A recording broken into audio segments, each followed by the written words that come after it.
Good afternoon, everybody, and welcome back to Other Minds and Hands. This is episode number 109 of Other Minds and Hands, and today we are going to finish up. We've been doing our note-taking. We've been kind of doing this backwards. We've done our planning first and our note-taking second, but as we are kind of refining our way through our mechanism for producing the first of our Pride and Prejudice videos, we're figuring it out. We're bringing you into the process that we're making up as we go. That's exactly it. Thank you for joining us on this journey. When we're doing Pride and Prejudice stuff, Maggie and I were talking about this beforehand. There are a couple things that have been kind of brewing that we might want to talk about. Again, outside of Pride and Prejudice world. Yeah. I know, like all this prep, and we're like, we might actually take a break from Pride and Prejudice. We can talk to you about Narnia and Lord of the Rings and like some of these other things that are happening. Exactly. Which is fine. And we said that we were going to do that and everything.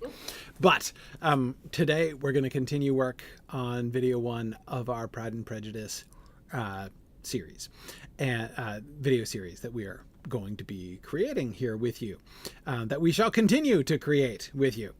And what we have been doing the last couple sessions has been really awesome, and that is going through and doing some careful notes on specifically on the topics that we were focused on, but also just kind of more general on the intro sequences of the two video adaptations, and of course the book. So we talked our way through the first couple of chapters of the book. We've talked our way through the first few minutes of the BBC production, the BBC miniseries of Pride and Prejudice. We got up through the opening line of the book, basically, and then and now we want to go back and we want to look at the opening of the Wright film, and just take some notes there. And again, remember that our focus specifically, our chief focus is going to be, we're going to be interested in sort of how the film is communicating, like how and what it is communicating to us and how it is setting us up as viewers, in the same way we kind of did a similar thing with the BBC one. But in particular, a couple of the case studies that we were looking at discussing in particular during episode one were the introduction of Lydia's character and the introduction of the relationship between Elizabeth and Mr. Bennet, her dad. And I think that's going to be interesting because I don't want to like be too prescriptive of what we're about to do, but it's going to be very hard to watch this one and not compare it to BBC. Mm-hmm. But I think we should start, if we can, by trying to just focus on comparing it to the text. Yeah. And then we can compare the two, the Joe Wright and the BBC. Yeah, exactly. And I'm not going to be very good at that, but I'm going to try. Well, and it is hard. And in some ways, that difficulty, I think, is it's like a legitimate thing. Right, because of course it was not made in a vacuum without the BBC, right? So in some sense, to try to forget that the BBC ever existed when you're watching it is almost like an artificial. It's almost like trying to forget the book, right? Yep. Because there is a strong sense in which the BBC Pride and Prejudice is almost as strong an influence as the text. Now, the makers might protest and say that it isn't so, but it's very similar to, of course, Maggie, you and I have talked about this a bunch, and the Prime Video folks don't love it when we talk about this, but the same is true of the Rings of Power and the Peter Jackson films. You know, that the Peter Jackson films are in many ways as important a source. You can't talk about the Rings of Power, and I mean, you can, but if you totally pretend that the Peter Jackson adaptations never existed, then you end up doing and saying lots of silly things about them because they're very aware of that. Yeah, exactly. Like they weren't even trying, and in fact, they were quite happy to tie it to some of the imagery and the sound and the visuals, with the same concept artist and things that we're used to for the Peter Jackson trilogy. So like there's power in attaching an adaptation to a well-known pre-existing adaptation, and not just financial power. Like obviously you can see that there would be some pretty interesting connections there fiscally because I'm relating to this worldwide trilogy that everybody knows, and I'm going to go pay my money to go see that thing now. Right. But also just in terms of understanding, like if you show me an underground mine with some carvings, I'm going to know exactly where we are because I had such a strong imprint before. And of course, with something like that, because the two situations are in their way really interestingly parallel, right? Mm-hmm. I think that I think it's fair to say that the BBC Pride and Prejudice miniseries was as dominant in the world of Pride and Prejudice on film as the Peter Jackson was to later Tolkien adaptations. Absolutely. Right? Every Jane Austen fan was, I was going to say obsessed with the BBC adaptation, but obviously there's going to be naysayers for every adaptation. But even the naysayers... As there were for the Peter Jackson one. Totally. Yeah. But even the naysayers watch it multiple times. Like, they're still very, like, adept at the language of the adaptation. Right, exactly. So with both of those cases, so in these cases, again, using for a second Rings of Power as an illustration, even when they make a choice which is different from the Peter Jackson one, that too is something to talk about, right? I mean, like, it's why everyone was, one of the reasons why everyone was so obsessed about the elves having short hair in the Rings of Power, because the Peter Jackson had, like, the Peter Jackson adaptation had imprinted that on everybody's, all elves have long hair.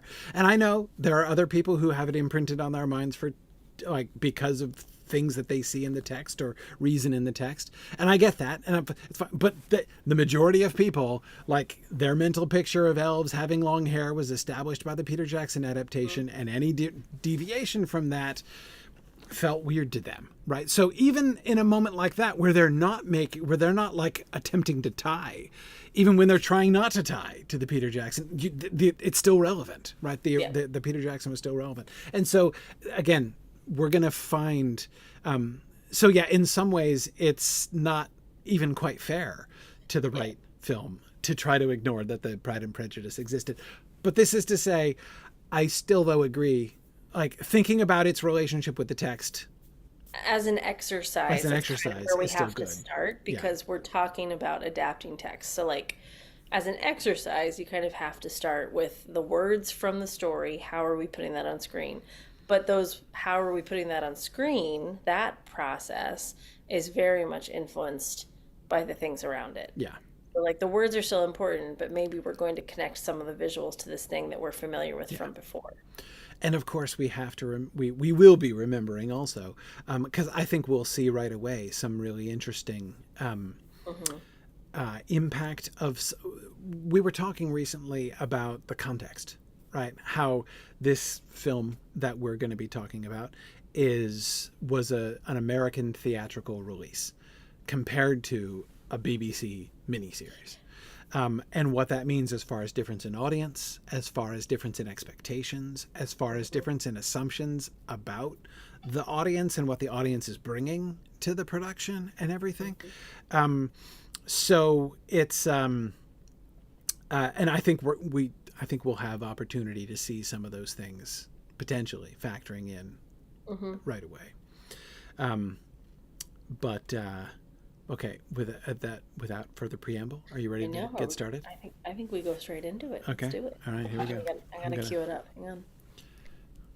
My TV went to sleep, so I have to wake it up. Okay. Where are you watching it? Netflix. Okay. And now there's an advert, so you're just going to have to wait 18 seconds. All right. I'm watching it on Max. I didn't know it was on Netflix. UK Netflix. I don't know if it's on yours. I don't think it's on. I don't think it is on mine. I think I looked for it there and didn't find it. That's why I looked for it on Max. That's interesting. Different rights in different countries. Yeah. Okay. All right. I'm 2 seconds in. I'm watching the sunrise behind planet Earth. Okay. Hang on. I'm still on the HBO logo, so hang on. Why don't we go past the Universal? And get to I'm at the Universal thing. Hang on. I'm also incredibly loud. Turning down my volume. Okay. I'm gonna go from when Universal starts to fade. Okay. I will pause. Okay. And now. 20 seconds. You good? I'm paused. Are you paused? I'm paused. You ready? What does yours say? I just got to black. No, like your timestamp. Oh, my timestamp? My timestamp. Oh, boy, you've got to be kidding me.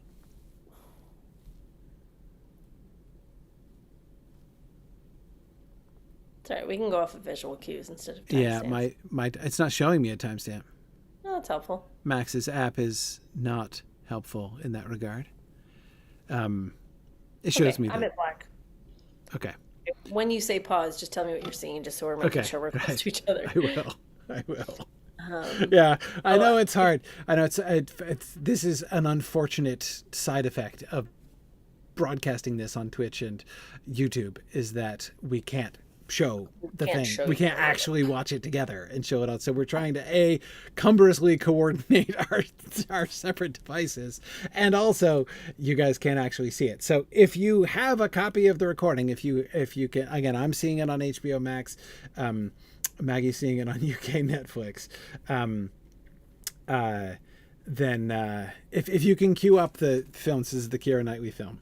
Otherwise, we'll be fairly descriptive of what we see, but I know it's going to be a little bit more awkward if you don't have it available. But I mean, just the fact that we're able to look at the same movie together over a computer screen while 5 hours apart from each other, we're doing fine. I know it's still a fairly complicated thing that we're doing here. So okay, and you're streaming on 3 different platforms. Exactly. Fine. All right. So all right. Ready. Go. Oh, now I've got working title coming up. Yeah, me too. Good. Great. Okay, so the working title logo. I genuinely forgot it was working title. They're the same people that did Billy Elliot, so I always have like a soft spot in my heart for them. Okay, I'm getting the tweeting of birds. Me too. Tweeting of birds over black. And now the opening scene. Okay, pause. Universal Pictures presents. Yeah, I'm paused at Universal Pictures presents also. Okay, so very first thing we get, right? The very first thing we got in the BBC was like the horse hooves, I think. Yeah. Right. So that was giving us a sense of like people coming in, but we were given all of these cues in that first second. Men in top hats and tails riding horses, right? So we were getting historical cues. We were getting class cues. We were getting ear cues. Yeah, those two men specifically riding in left to right, entering the story and moving things, their actions precipitating things, which is true. Bingley's moving into town is what precipitates the action of the story. The first thing that strikes me in whatever second this is, 3 or 2 of the thing is the very first thing we got over a black picture was the tweeting of birds, like dawn bird song, which means we're being put into this totally natural context, right? I mean, if we knew nothing, if we were blindfolded and brought into this cinema, right, we would have the faintest idea what even kind of movie we were watching, right? This could be a nature film for all that we know, right? And that's an interesting choice. It's a fascinating adaptation choice. And then the camera comes up, right? The lights come up, and what we see is a field with trees in the background and a dawn sky. And I don't see anything. There's something maybe on the ground in front of the trees, but I can't tell what it is. Yeah, it's nothing of note. It's not telling us anything. I can't see any indication of human habitation at all. No. And again, that's really interesting. So the very first thing that we're being told here is like the natural world, right? Nature and the countryside. Now, again, hang on, I almost just failed already. I was about to compare back to the way the countryside was being deployed in the BBC, but I'm not doing that. We've already started with that, with the horses coming across the field. That's why I failed twice already. Okay, forget it. Anyway, it's fine. So, but again, this is how we figure this out. Maybe it is more natural for us to compare to that, and then compare it's good. It's good. Yeah. Continue on. Okay, so let's continue on. But it is a stark and fascinating choice for them to begin that way. And let's see how we go on. Okay, play. Yep. Birds continuing to tweet. Picture unmoving. Getting brighter. Getting brighter. The titles are changing. Oh, the sun is rising. Is rising. So the rising of the sun is the first action. Yep. Oh, now I got the piano. Okay. And here comes the title. All right. I'll pause the title. Okay. All right. I'm slowly getting the title. Okay. I've got the title with the piano in the back. I paused the title, piano in the background. The sun. The sun now almost obscuring the whole picture. And it's us looking at the sun. So the sun is rising directly onto us. The thing I feel like is most important from this is pace. We are starting so calm. So calmly. So serene. Yes. I don't know. I feel like it's grounding us. Like, we'll see where the rest goes, but knowing this film fairly well, I feel like the whole point of this is to give us the foundation of peace and calm. So all the other ups and downs and undulations that we get throughout, we know that this baseline is where Lizzie sits because she is part of this, which we'll see in a second. Such a fascinating move. Like the rising of the sun being the action of the first scene. The camera doesn't move. The sun just rises. That is amazing. That is really amazing. Beautiful. You know, it's really visually, but we're being told nothing. Nothing. So we're simply being exposed to this beautiful space, and it's almost like a meditation. Like they're welcoming us into pastoral bliss. Right. Can I point out one other thing that just I can't stop staring at? Of course. The ampersand in Pride and Prejudice, like the and sign. That's super weird. It is a little weird. And is it just me, or does it look backwards? Also, it's different. When I pause it, the title that comes up on the screen is a different ampersand than the one that's in the film, which is very confusing. Yeah, the one that's in the film is a very non-standard. It looks like a bee wearing a scarf. Yeah, it really does. It looks like, because the font, even with the serif and everything at the bottom, the serif at the top and bottom, looks just like the regular font, which means it looks like a letter. Mm-hmm. And specifically, as you say, it looks like a letter B. Yeah.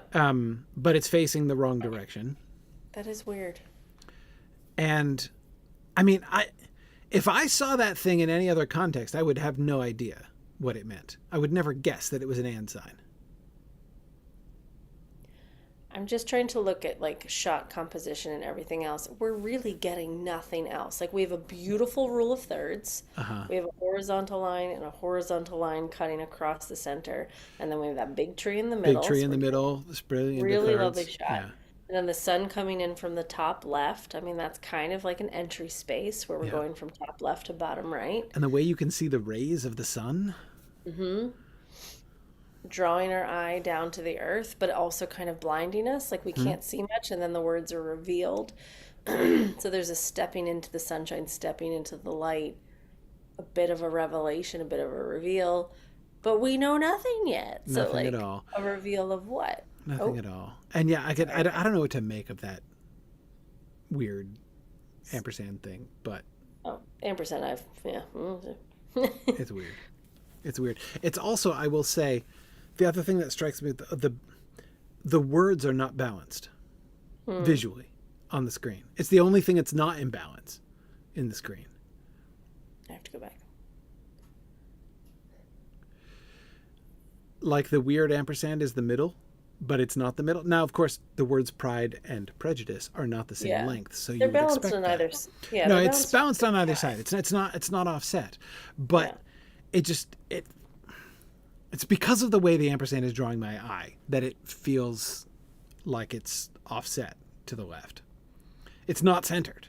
Like I want to look at the center of that, and the center of that is like the P of prejudice, basically. But that doesn't look like the center. It's the funky ampersand that looks like the center. Anyway, that's not distracting me at all. I'm like, okay. Sure. Okay, fair enough. But what I am liking, and you're about to hit play again, is the sun is rising. We don't have any information. No information. We have the title now. This is the only thing. The title's being revealed, but hang on. Then you hit play, and what's the first thing you see? Okay. Let's see. Here I go. I'm doing it. Pause as soon as the next thing comes up. Okay. Still music. It's gone away. Still nothing. Oh, now it's her. Yep. Shifts to Elizabeth. Our no information, our drops sun rays in my face, Yeah. revealing a title, then reveals Lizzie Bennet reading a book, walking towards us. Yes. And I quite like that. I do too. I So was just she's about the to first make thing another we see. comparison, but I'm trying not to. Go ahead. Go ahead. We got to stick with what's natural or it's not Point going of to view work. is different. Yeah. We were so shoulder to shoulder with Lizzie Bennet at the beginning, Yeah. and we're face on with Lizzie Bennet here. She's walking Yeah. towards us. We're in dialogue with Lizzie Bennet from the beginning, but we're not put in her shoes the way that we were very cleverly put into Lizzie's shoes. We didn't realize we were in her shoes immediately, right? But here we are more like Lizzie Bennet's interlocutor, because I noticed that it's not just that we're in front of her, but thinking, as you have taught me to think about camera angles, we're looking up at her, which means we're almost but not quite in line with her book, right? So it's like it's almost like we're, if you've ever done that thing, if you're in a room with somebody else who's reading and you try to get their attention and you kind of put your head down into their line of sight, putting your head behind their book, it's almost like where we are with Lizzie. Right.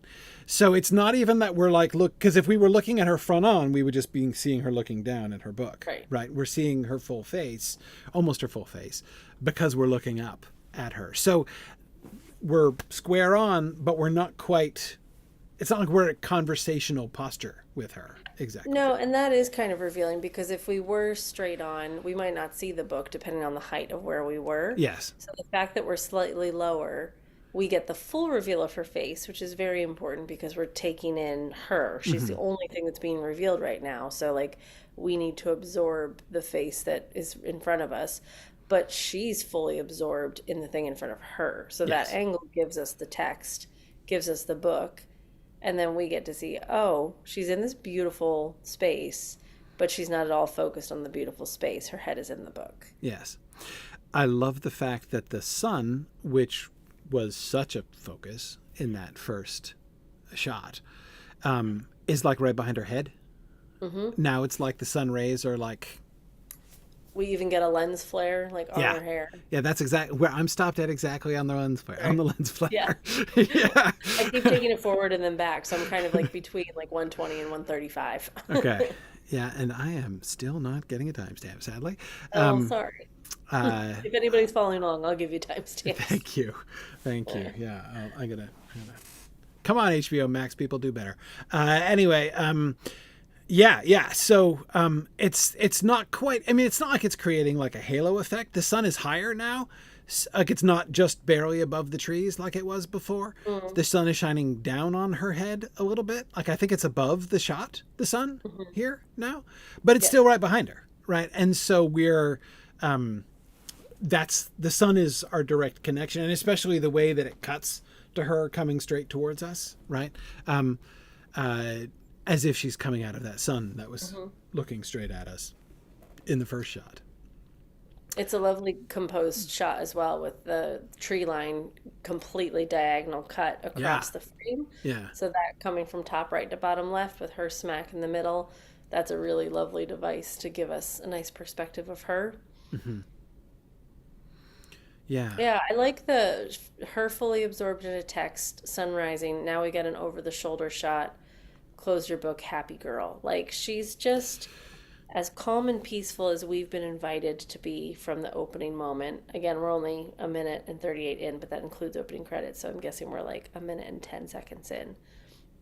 That whole time, that's a long time in film time. Yes.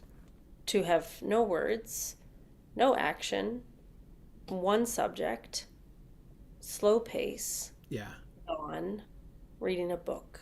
Like, Yes. what a nice way to start a morning. Yes. And of course, I'd also point out that from the first moment, because I paused it as soon as she comes into view, and from the first instant we see her, she's almost done with her book, right? She's looks like she has like one or two pages left in her book, which implies that she's been reading for some time, for a long time. Right now, we don't know how long. It still seems to be morning, but it's not as early morning as it was in the other shot. We were seeing time lapse. We were aware of that. I mean, the sun was rising pretty fast in that first scene. So ironically, the slow scene in which nothing happened, we're also aware of the fact that it was moving faster than actual time, right? And so therefore, but I think that's actually really interesting, right? Is that in movie time, that was really long. Mm-hmm. And yet we were aware of the fact, like our brain was being, like it was being imprinted upon us, that even more time was passing within this world than was passing in our world, right? And then we cut to her finishing her book. And so, yes, we're given every reason to believe that possibly since dawn, she has been walking around with this book reading it and is now almost at the end, right? And even if she hasn't been out that long, like the other story I was kind of spinning was like maybe she's in this busy house and just really wanted to finish it by herself in peace. Like even if it was just the last chapter, there's still something about removing yourself and having no one around you to finish this book Yes. that gives us the same kind of impression of that privacy. Yeah. So the general impression of peace and, uh, I was going to say Serenity. slowness, but that's not exactly luxury, like Yeah. the luxury of time, relaxation, all of those things that you were describing in that opening scene. I agree. We clearly project those onto her in this moment. We haven't yet been told anything about a busy house, right? Right. But it certainly seems this is a woman who not only likes reading, but likes reading in solitude and is doing so because she's also walking around while reading. Now, I am one of those people who has spent a lot of time walking around reading. I used to walk around the streets of New York reading my books when I was in grad school. Yep. Nose in a book, tripping. Uh-huh. Yeah. So that's, it's a very possible thing, but it's still, there's a kind of a level of absorption that is suggested there, right? And this is not just like I'm going into a quiet room by myself to read. I am, and anyway, so to suggest that she's outside because she's seeking solitude outside seems, even before we learn anything about the house, seems a likely sort of conclusion, I think. Yeah. But yeah, I also think, of course, remember there's exactly one other piece of information we've gotten, and that's the title, Pride and Prejudice, which even American filmgoers should know is a book, right? And so the fact ring a bell. that a book features in the and I mean I don't mean to insult my country persons in this way, but again I'm operating under the belief that a smaller percentage, as I've said this before, a smaller percentage of the American film-going audience is going to know Jane Austen well than the percentage of BBC miniseries viewers who will know Jane Austen well. Not that everyone in BBC broadcast radius necessarily knew Jane Austen well, but again, I think the percentage was higher for them than it is for American filmgoers. But they're probably aware that Pride and Prejudice was a book. And here's a book. The next thing we see is a book, right? Yeah. Now, there's a certain irony in that, of course, this is the beginning of a book, and we're seeing the end of a book, right? She's finishing, not starting a book. And I think that the reason I bring that up is that we see lots of times in which there's like some kind of framing mechanism for a book adaptation, right? I mean, I'm thinking, for instance, off the top of my head of the Rankin Bass Hobbit adaptation, which begins with a picture of a book, right? And then any Disney, right? Yeah, Tale exactly. of Robin Hood. Exactly, especially those older like 60s and 70s Disney adaptations. Yes. So this is not that. Right. She's not reading Pride and Prejudice, in other words, right? Because we have no information. We don't know who this person is, right? We only know it's Elizabeth Bennet because we've read the book, right? So, no, but what we do know is that she's very bookish, yes. like the fact that she's out at dawn by herself a couple of pages in, and just even the mannerisms, which I don't know if she was directed to do or if that's just a Keira Knightley what's the word I want? Improvisation. Improvisation, sure. The hand at the mouth of like, oh God, what's gonna happen? Right. The Right. anticipation and just you can tell she's just in it, and the closing of the back and like stroking it. Like we've all been there. Like Mm-hmm. that's I Mm-hmm. know where you are. So that's telling us like so much about her as a character. We don't need to know who she is yet. We're already starting to understand who she is. Yes. Yes. And her So character relationship led. her relationship with stories, with books, Yeah. is the first thing we're given. And I will say that's actually a really strong adaptation choice. Mm-hmm. Um, Elizabeth Bennet, there's evidence in the text that Elizabeth Bennet reads novels. But that evidence only appears in one or two scenes, and they're pretty indirect. Like there are Jane Austen books. I'm thinking in particular of Northanger Abbey, the first book that she wrote, though the last one published. Northanger Abbey, where the character Catherine Morton is like a strong advocate for novels written by women. Like she's an outspoken defender of like novels in general and women novels in particular. So there are Jane Austen novels in which, the characters being bookish and reading novels is a big deal. Mm-hmm. Pride and Prejudice is not one of them. Again, it comes up. Yes, I'm not saying Elizabeth Bennet doesn't read novels. She does. But it's not a major part of the story. Elizabeth never, doesn't refer to them very much. Mm-hmm. So, actually, to introduce us to Elizabeth Bennet's character by showing this, loving relationship with books and stories, that's a strong adaptation choice. That's not in the text. And not alien to the text. It's not a violation of the text, but it's not an emphasis in the text.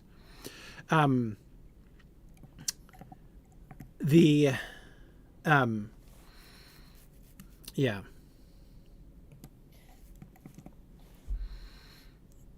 So I'll be interested to see how that plays forward. Why it is they're setting up her character in this particular way. Well, I think that's the thing I was feeling of like how this one is very character 1st. Mm-hmm. Like I was saying, like we don't know anything about who this is, but we're already getting an idea of who she is. The other one, yes, I'm going to the BBC. Yes, I am comparing. Deal with it. All we got was facts. It was very much scene setting, very A lot of traditional. setting. Yes. Yeah, We got a lot of emphasis on setting as more than character, really. Yeah. This is unfolding, but it's really character first. Yes. And interesting too, because we had 5 to 6 hours with the BBC to learn the character, to get to know her. We have 2 hours and 6 minutes. So you better get us in there fast. So the information starts to come, but we're just getting it in such a different way. Like bringing us tone, pace, and character first. Yes. As opposed to setting and content and plot, Yeah. Yes. Yeah, exactly. The plot and setting, both we got in the BBC one. Plot with the men coming in and Bingley saying he'll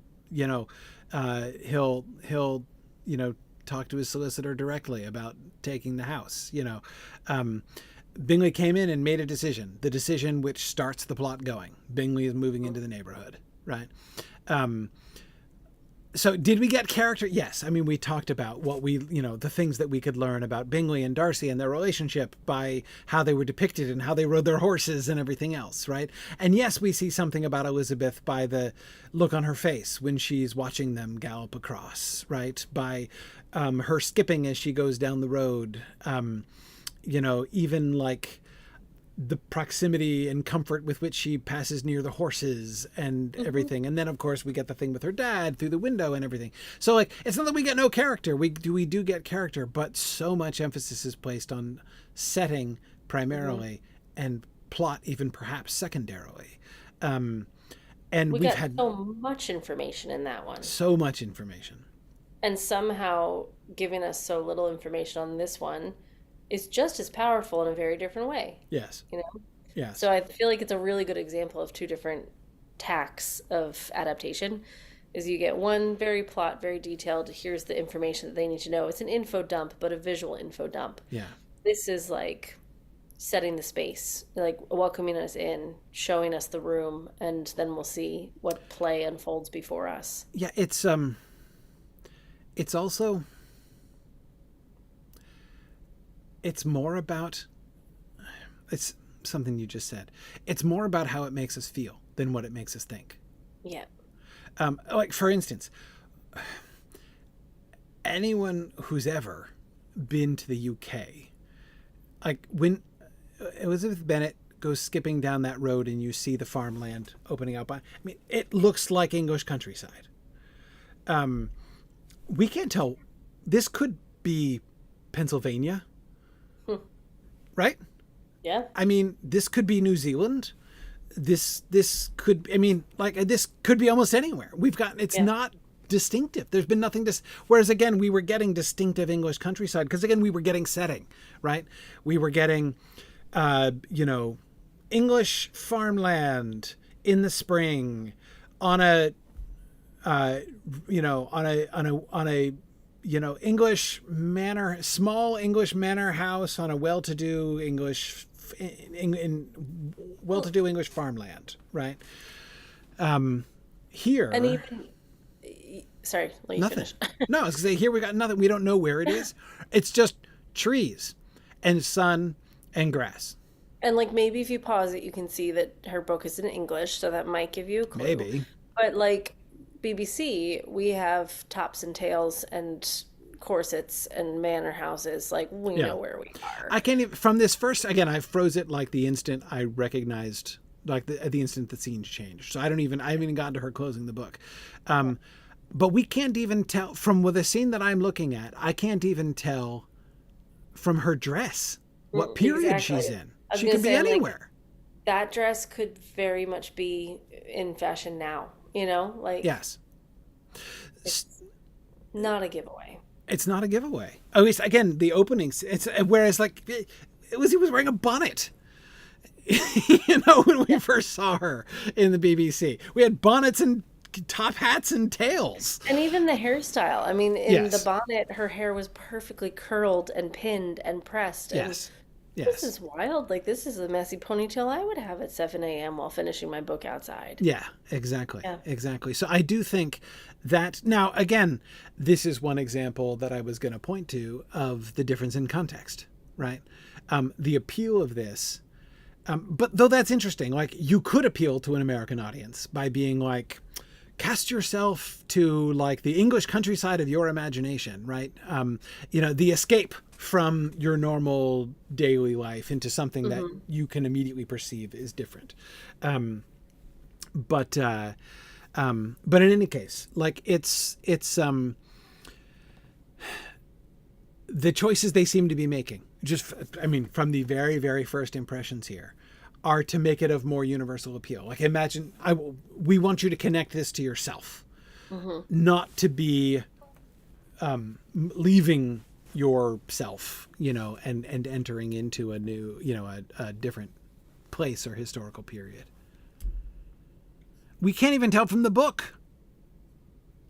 The book could be, it's an older book, but like I own books that still look like that. Exactly. I'm like, I get so excited when I see those kinds of books in the charity shop. I've got a whole shelf of them. It's not like one of those like wood covered, 18th century books with the like the mottled painting on the outside of the pages or anything like that, or like the rough edges from where you had to cut the pages, which would almost always have happened when you read a book in the 18th century. Many people might not even know about that. Of course, when you make a book, you take, for people who don't know, very, very brief, you take a big sheet of paper and you print like 8 pages on it, and then you fold that all up, and then that gets stitched into the binding. But then you have to cut it open. It's still folded. So when you first get a book, like when you bought a book from a bookshop in the 18th century, the pages still all came all clumped together. You had to get a sharp knife and cut the edges of the pages. So that's why the outer edge of the pages, of the leaves in old books is not flat. It's like wavy and rough because you had to cut the pages open. There was a funny story about Samuel Johnson, famous 18th century critic who wrote lots of reviews, and they caught some of the reviews that he wrote. He hadn't cut the pages of the books, so he was only reading like every 8th page of the book. Found ya.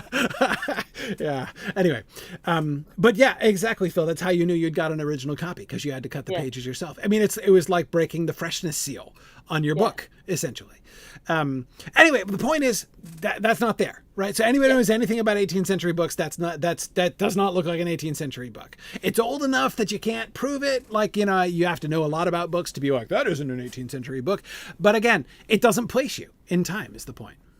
But it's nice that there are these little clues that are they are clues, they're starting to give us hints of where we are. Like the needlepoint bookmark was my first of like, we don't really do that anymore on a piece of cloth that looks like that. Like that looks like rough woven linen with very simple but clean stitching on it. Like that's a thoughtful parlor activity, not something I'd pick up off Etsy, not something, like I would spend time learning how to do because I would buy a kit or whatever. Like it is just something that does speak a little bit of a different time. Not that they couldn't exist now, but you start to put all these pieces together. We've got the dress, we've got the look, we've got a lack of any kind of modern build or power lines or anything like that. But we don't have any build of any kind. All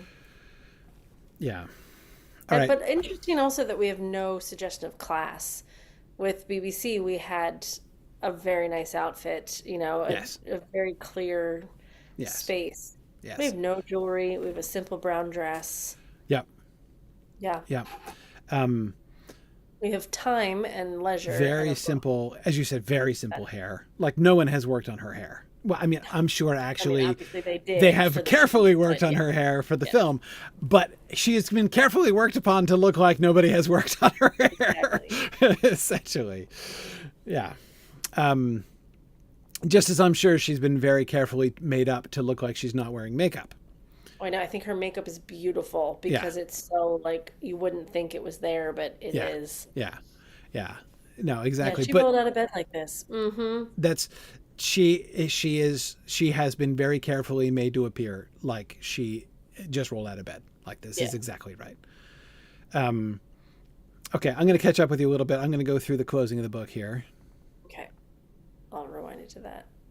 Okay, right. Okay, I got the smile and the hands to the mouth. Now I'm getting the book over her shoulder, which is interesting. Giving us not only an egregious shot of Keira Knightley's quite lovely neck, but I can't quite read the book because it's shaking, like it's moving with her motions. But I like that with the match of the shot that we had before. So the shot before, we were underneath looking up at the book and seeing, oh, she's engrossed in a book. And then we're invited to look over and read the book with her. Right. So while we were face to face with her, God, watching this on Netflix is very annoying. It keeps going back to the main menu when I pause, or an advert comes up when I pause. So I can't look at the thing that I was pausing on. So then we're invited to kind of look over the shoulder and participate with her. That's kind of our join me, not just watch me. That's quite nice. Yeah.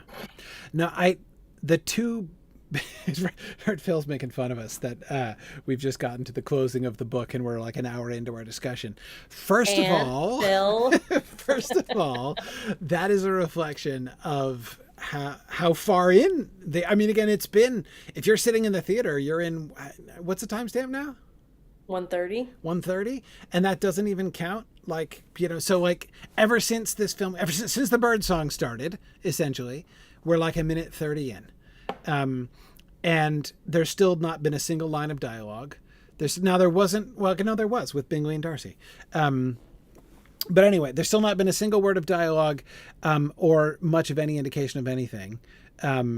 No action, no conflict, no drive, Yeah, just space.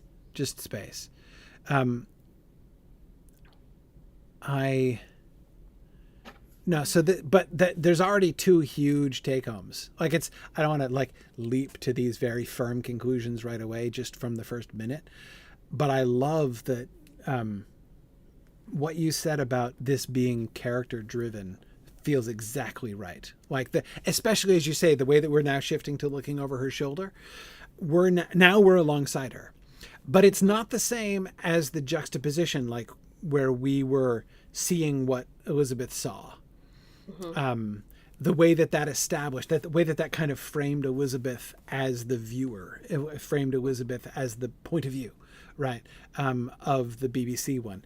This is different because notice this isn't what she's seeing, because presumably Elizabeth Bennet is not in fact seeing the back of her own neck, right? We're not seeing what she's seeing. We are coming alongside her. Yes. First we're in front of her, and then we're looking over her shoulder as somebody walking very close, somebody a little bit tall walking really closely behind her and looking over her shoulder at the book that she's reading. But we're still apart. We're still separate from her. But it is a question of like, we're kind of getting closer to her.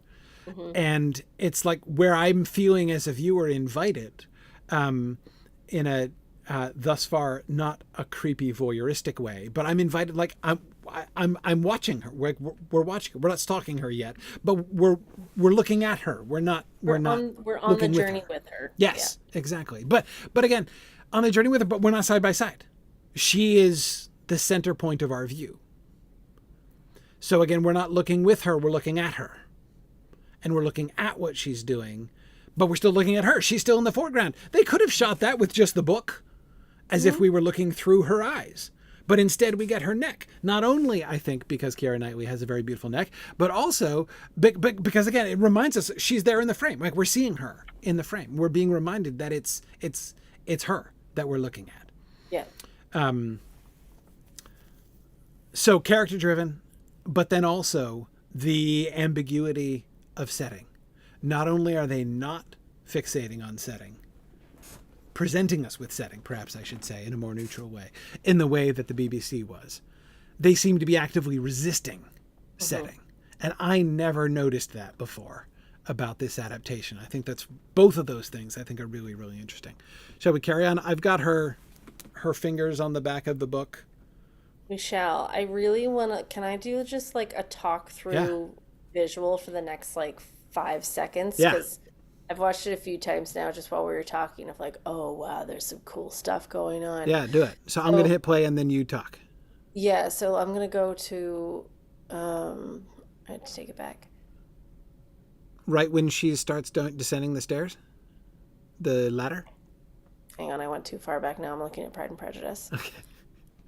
Because it goes straight from her brief stroking of the book cover to the shot of her approaching the house by descending the ladder awkwardly.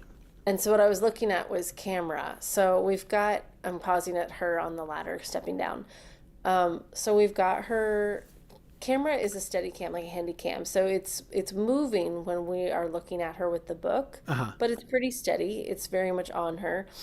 Now as we move from pastoral bliss, privacy, independence, solitude, we're moving from that into the family house. The camera starts to shift. So keep an eye on that as we go into this.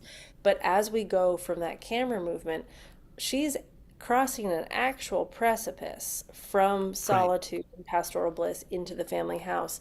She's crossing a very thin, it's a narrow and treacherous way, yes. With a treacherous way because there's duck pond water on either side. Yes. If you have ever been close to a duck pond, it's not clean. No, it doesn't look clean. It's all gray. Oh, it's filthy and stinky. And she's stepping down on a ladder to walk across this thing to go up a rickety tiny ramp into the courtyard of her home.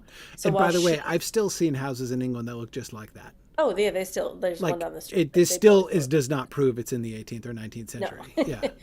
So as she's moving from left to right, from the fields into the house, the cows are moving from the barn right to left. Yeah. So she's kind of going counter to them, like they're heading out for, they've been in all night, they've been slumbering and sleeping, they're going out to start their day. she's had her adventure and her solitude and her time, and now she's moving into this other space that isn't Yes. quite hers. And then we get her wandering through the clotheslines. I know you and I are going to pick all of this apart second by second, but like Okay. then you get this wandering through the clotheslines. It's an actual reveal. It's like the curtain coming up. Like we have gone through all of this, and that's when the camera really starts to weave. We're like, oh, it's kind of like Wayne's World when they're like, Right. we're going from space one to space two. Here is our transition. There was actually somebody in my course when I was doing my PhD that did a whole PhD on clotheslines in Really? film. And I was like, what? Like, that's one of those that you're like, Yeah. oh no, like Yeah. we're going to be made fun of because you did it. And now I notice them in everything. And I'm like, really good Really transitional. good. Right. Okay, well Exactly. done. Yeah, that's Yeah. pretty good. Clotheslines are super important. Anyway, so I just feel like this is a really good example of just like shot composition and how it can tell a story. And we again have a perfect rule of thirds. Like this is like if you put a piece of transparency paper over this and drew the straight lines, you'd be making a perfect box Hmm. on this shot. So it's beautifully framed and just takes us from point A to point B through a transition. So we're actually with Lizzie going from one version of herself into another version of herself. There's my little talk through. So we're at No, her walking down the steps onto the precipice. that's very good. Sorry, I'm just okay.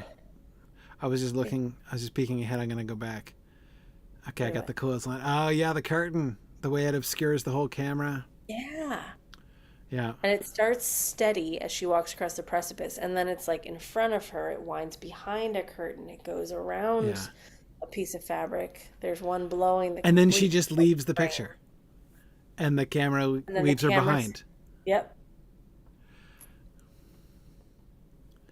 Yeah. And then the camera's stuck. Yeah. And she continues on as the She camera continues goes on. into the house. Yeah. I love this. Oh, that's so good. You just forget the movement of this camera is beautiful. It's really All right, good. should we go back to Yeah, let's go stepping back a little bit. ducks? Let's go back to the ducks. So, I notice that. Okay, I noticed that the ducks are crossing her path. In addition to the cows, the ducks are crossing her path. I'm wondering about the ladder and the ramp. Mm-hmm. Notice how this pathway that she's walking across has the ladder down on one side and the ramp up the other side. Mm-hmm.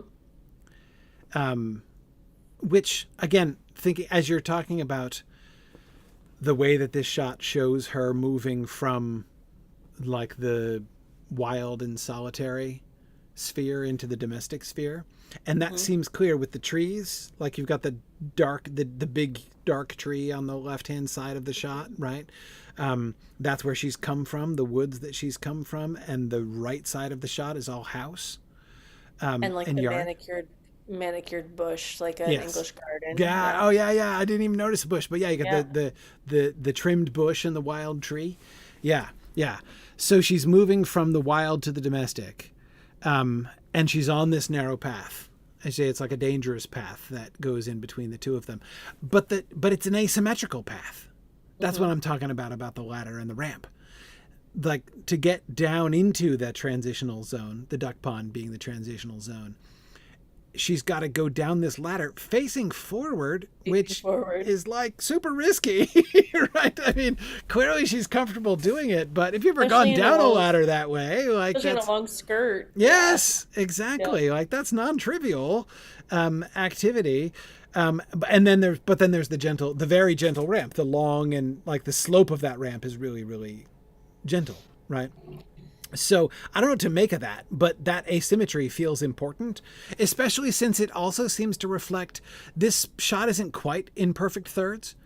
Like the left-hand side, which is the wild countryside, and the right-hand side are imbalanced. There's more on the right than there is on the left. And that asymmetry is reflected, is mirrored rather in the asymmetry of her path, the ladder and the ramp.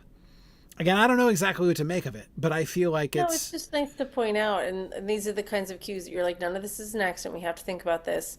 English countryside house, sure, those things could have already been there, so we can't assume that this is a purposeful thing, but it's left in, so let's treat it as such. Oh yeah. No, I assume So everything in a film is purposeful. it really is. And I hadn't thought about ramp versus ladder, but like that is pretty interesting if you want to read into it of like a ramp that makes it easy to leave the house and easy to return to the house. Yeah. The ladder, nope, that takes a little bit more effort. So it's like Yes. Her easy to leave the house. You sure you want to go? her And time then of the other way, it's like, solitude. you sure you want to go? Yeah. All right, Her got time you of back. solitude requires effort, right? Yeah. I mean, yeah, the house side, the domestic side is smooth and easy. But she's got to exert herself, not just the ladder, but I got the duck pond. Like she's got to cross the dangerous path through the ducks.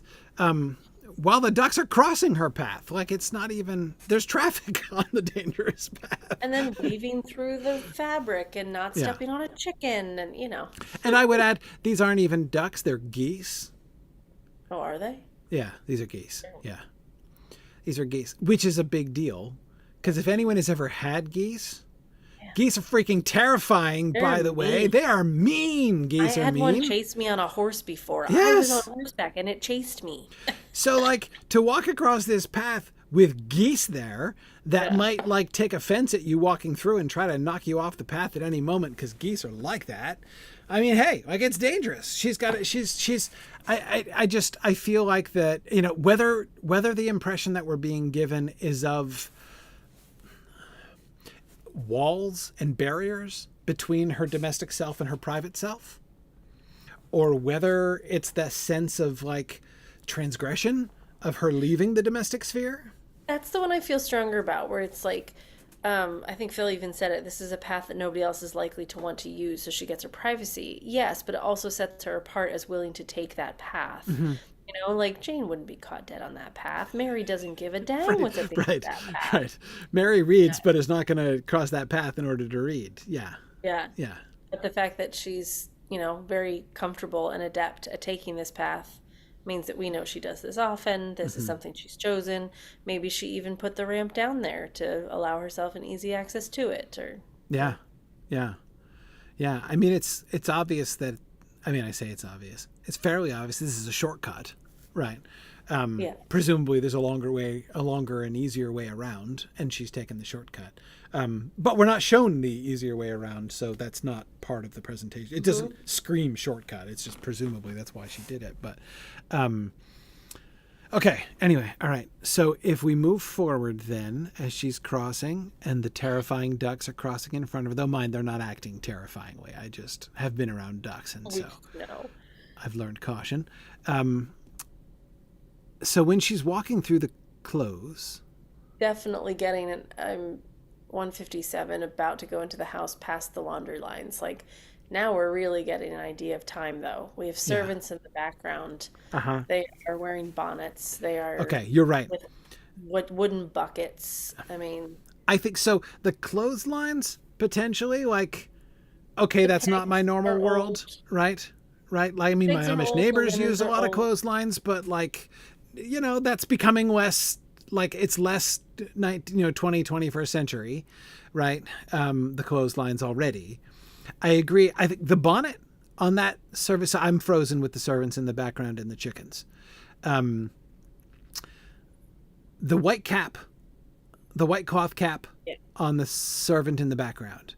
yeah, the one with the jug. Yeah, the one with the jug is, I think, the most unquestionable. All right, 18th, 19th century.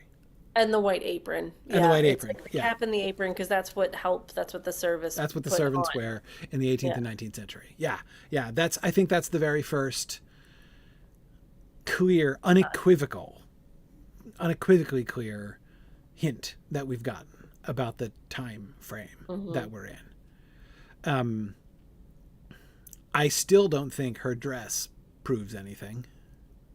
Not yet, no. Um,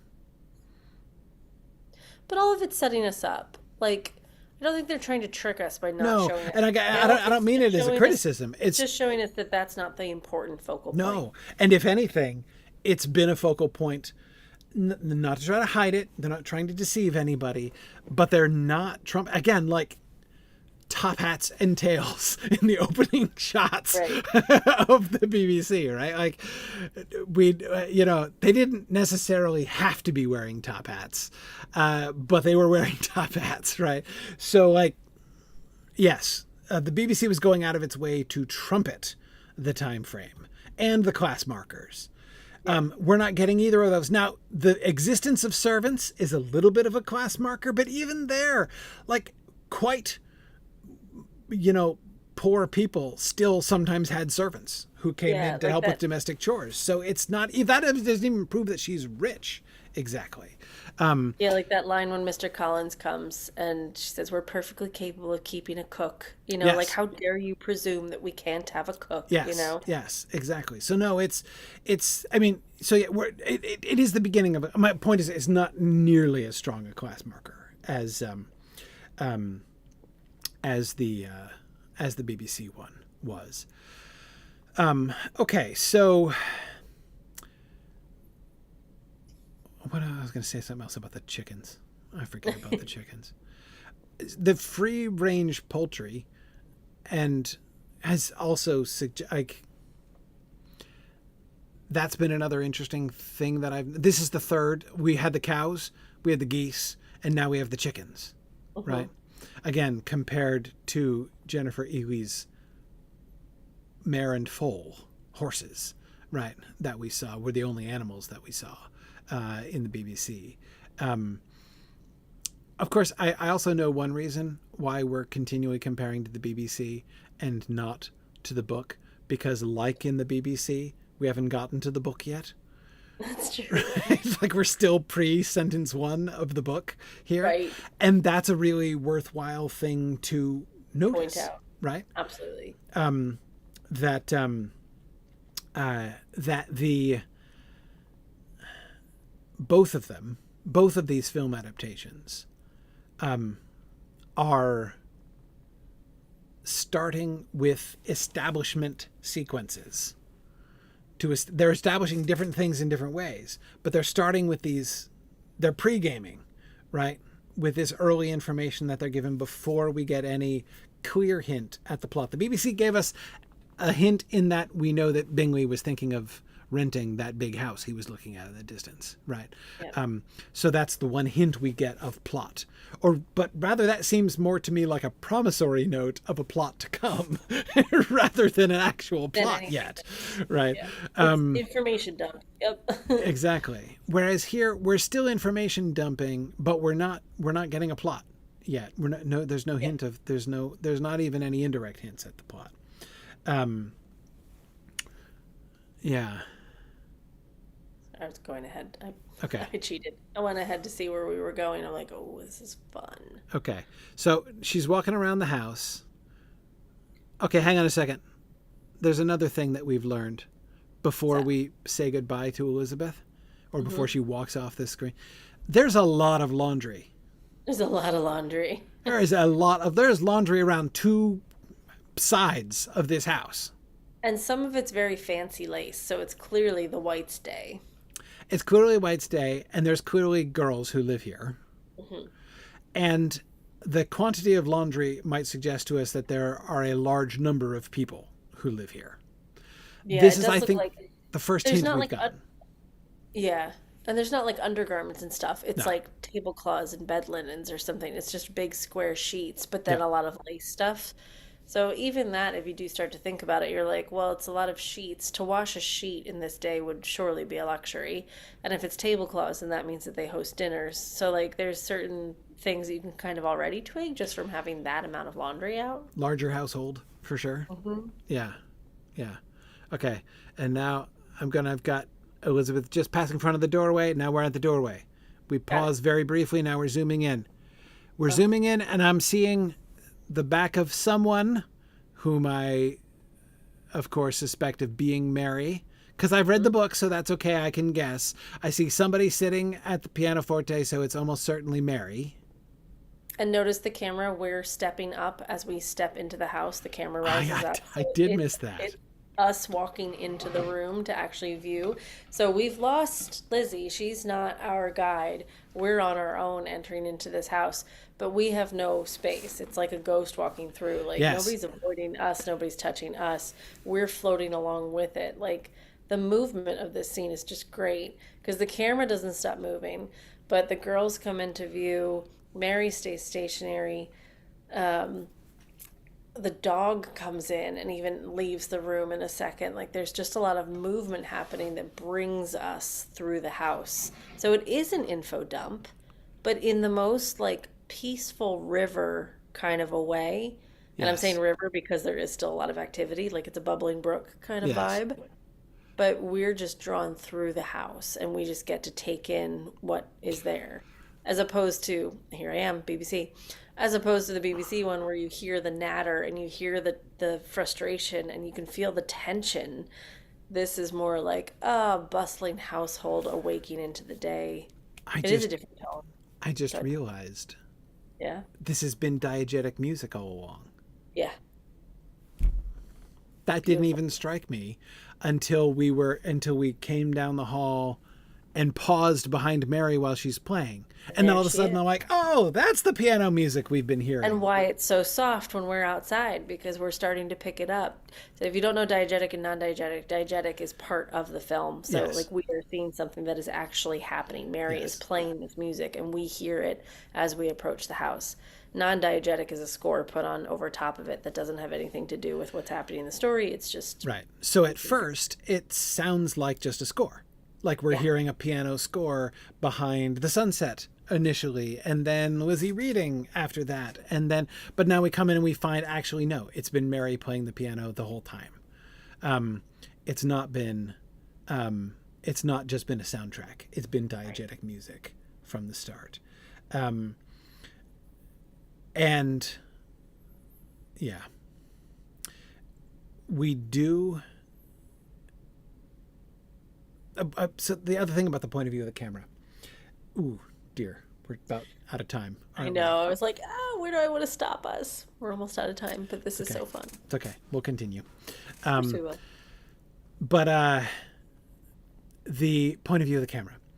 This again brings home what I was suggesting before, like the point I was making about the back of Lizzie's neck, right?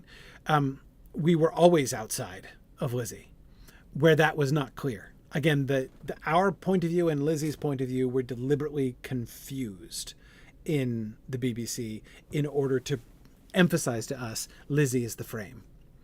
Hmm. Here, we were looking at Lizzie.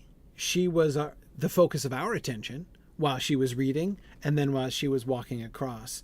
And then it's surprising when she leaves. Yeah. And we're like, wait, she went that way, But I right? think that's what I like about it. We're like, she goes that way, and we aren't like, wait. We're going, oh, Yeah, and like there's we're more. drawn into the Yeah, house. Like, yeah. And as you oh, say, with she the went, step up, which I ooh. didn't notice, Yeah. we're It's like walking we're into the house. distracted. We're getting the experience of ourselves walking through the house and coming down the hall and seeing the characters and pausing behind Mary playing the piano and turning to the side until we see out the window and then moving towards the window where we see the geese who they're trying to make look like they're not terrifying are being fed, and then Lizzie comes walking across from the right outside the little porch, little balustrade that we see there in the foreground. Which is great because it's giving us this full circle moment where we're with our character from beginning to end, but have this little blip in the middle where we get to step into the middle of her Yeah, household. but the frame is like our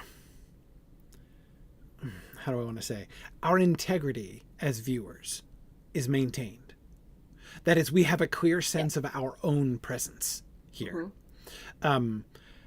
That's not often the case, right? I mean, often in movies, like you're watching things happening, but you're being invited to forget about the camera, Hmm.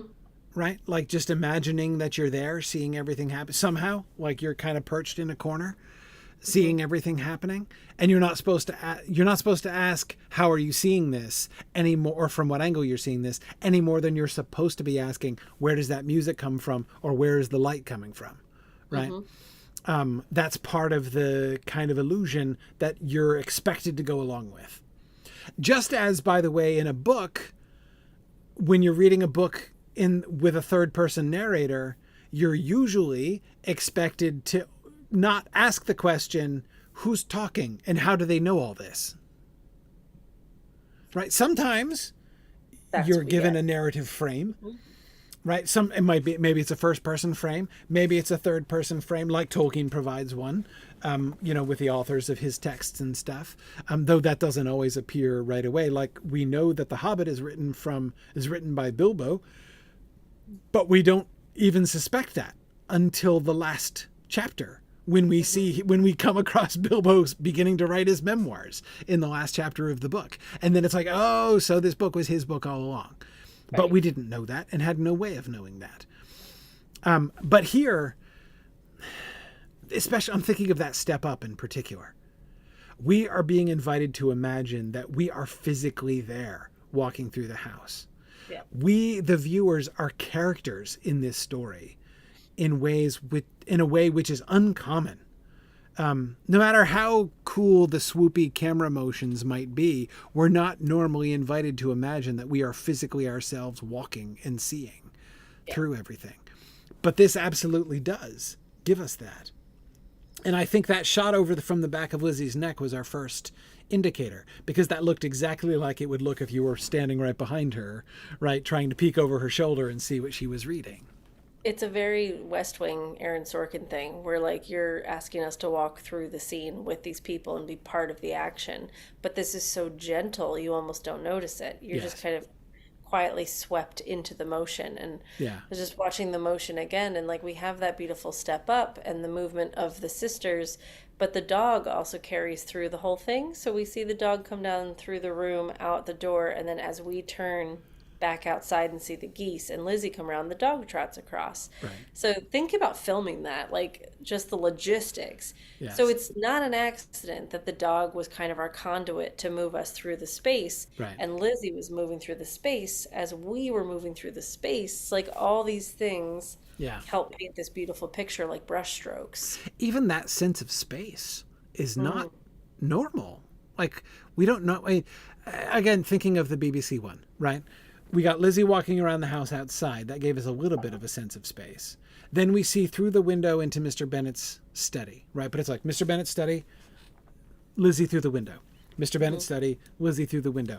Other room, right? Mary, Kitty, Lydia running around, Mrs. Bennet standing there. And then cut back to Elizabeth coming into the main, Jane coming out. And then we cut back to the other room, right? There isn't that sense of like, the sense of the flow of the house, right? The sense of the space that we're being given here. Like we know the layout of this house. We go in one side and out the other, which is one of the things that gives the impression that it's not that big because it didn't take us long to get from one side to the other.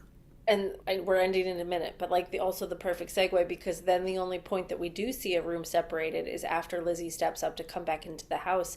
We see her dad, mom and dad through the window. So everything's been super open and flowy until we see her dad through a brick wall. Like there's a real, I'm entering into a separate space, but she has a window to her dad. So we'll start next time with that conversation. First view. We will.